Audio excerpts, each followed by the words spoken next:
everybody, this is Ryan McClanahan with historythroughcards.com. Hope you're all doing very well today. So I recently picked up this particular card, a 1939 play Ball Lloyd Whitey Moore, and this card is trashed. Let me show you some photos and you can see what I mean.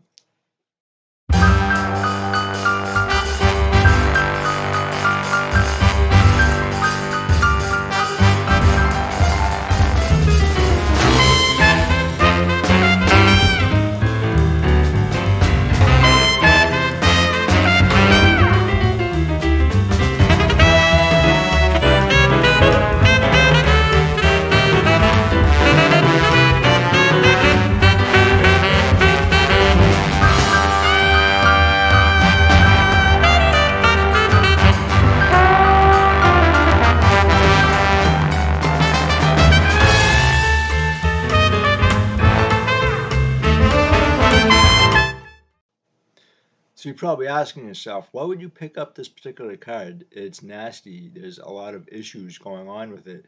And yes, it is not perfect. There are issues with it.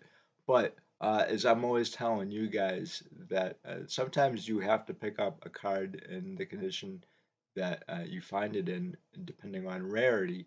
And this is not an easy card to come across. I've tried years and years to actually try to find a decent copy, but it can be pretty expensive.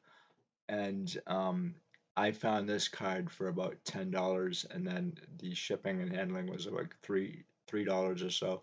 So it was right in my ballpark. Um, Again, sometimes I just don't care about the value of a card. I want the card. I want the ball player. And in this case, this was a great challenge for me to try to find. And I would never tell you guys to buy the top shelf card.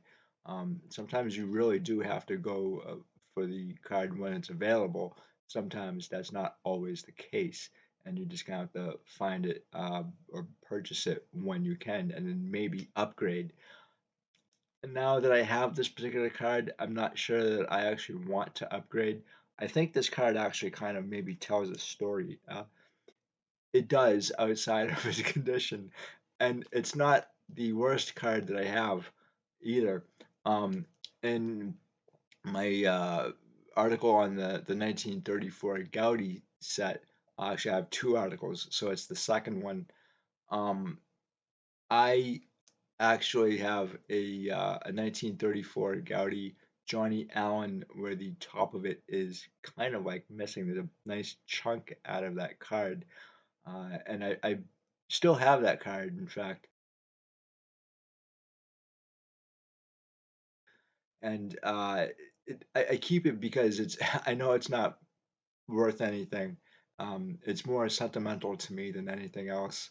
My cousin bought it for me, uh, and I think it was like $3, but it was the very first 1934 Gaudi that I ever got, and because my cousin got it for me, and that's why I have it. And it has a lot of character to it. Um, in this particular case, I think this card actually was it was I think it was mounted in a an album. So I haven't really looked too deeply at it, but I think if I really wanted to, I could get rid of this right here. I'm not going to, and nor am I going to sell the card. I very rarely sell any of my cards. Most of my collection is actually used for educational purposes at this point, and I'll just pass it on to my family when I enter the field of dreams for card collectors. So, in any event, this particular card, Whitey Moore, it's kind of interesting. I actually wondered why he was the last card in the set. Now, 162.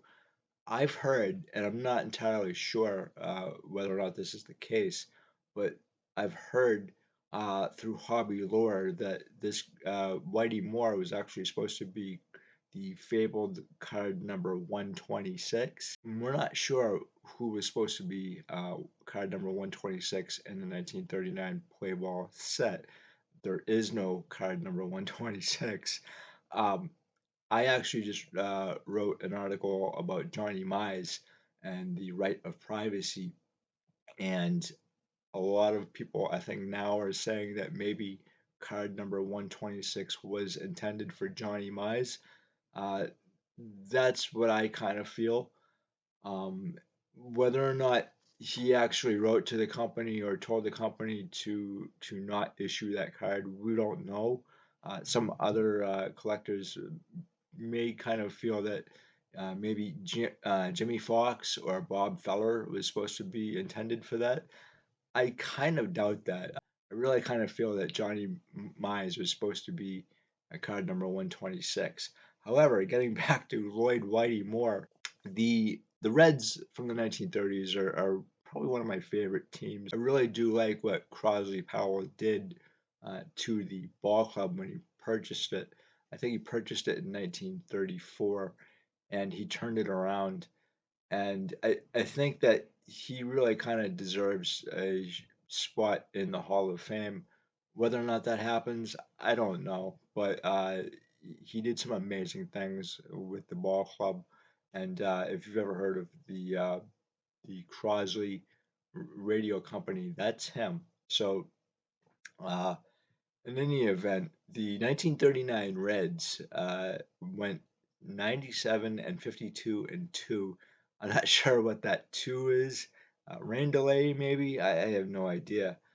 Tie, again, I'm not sure. They lost in the World Series to the Yankees 4 games to nothing, and they really did have some great pitching on this club.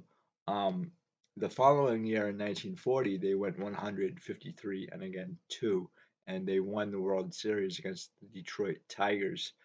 Um, Again, with the pitching, they were really a very, very good ball club. And I'm not biased or anything. I just like the Reds from the 1930s. It was kind of deserving for the club. In fact, in 1940, they had lost their catcher, Willard Harshberger, who's also in this set, by the way. Um, there's a little bit of a Boston connection there.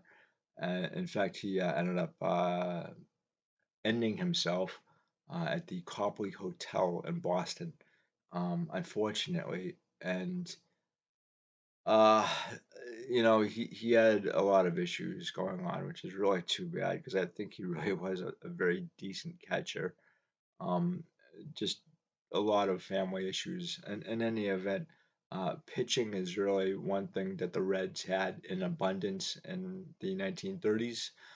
They had Duke Derringer and Bucky Walters, and Bucky Walters is someone I think should be in the Hall of Fame. He was up for consideration a couple of years ago, and I don't remember how he fared, but I think that may have been like the second or third time that he was up for Hall of Fame consideration.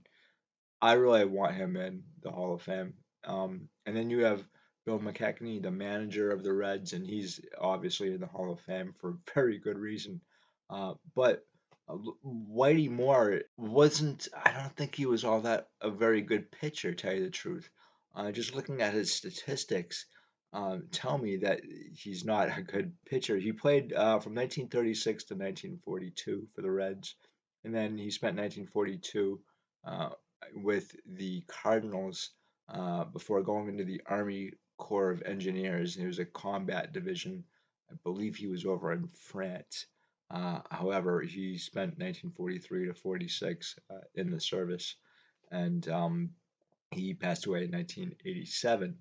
However, in 1938, he went 6-4, 39. He was 13 and 12. In 1940, he was 8 and 8, and he had a 3.75 ERA, and I believe he was 29 and 30 overall during his career, which is not very impressive at all. Which kind of maybe tends to make me think that he may have been card number 126. Again, It's speculation. We don't know who was supposed to be in card number 126. But again, the Yankees were looking at him. They were going to pay $40,000 for his contract, and I believe 1934. And he was found uh, pitching on a railroad team, which is how he got into the major leagues, which I think is kind of impressive. Again, this card is not in good condition, but as I always tell you guys, sometimes you have to buy the card when you can find it, depending on the rarity, and then maybe upgrade later on. And I am certainly someone who practices what they preach. So, with this, guys, thank you very much. I greatly appreciate it. And let me know what you think about this. Again, I always love to hear what you guys have to say, and I try to respond as much as possible. So, with that, thank you very much. I greatly appreciate it, and I'll talk to you guys later. Bye.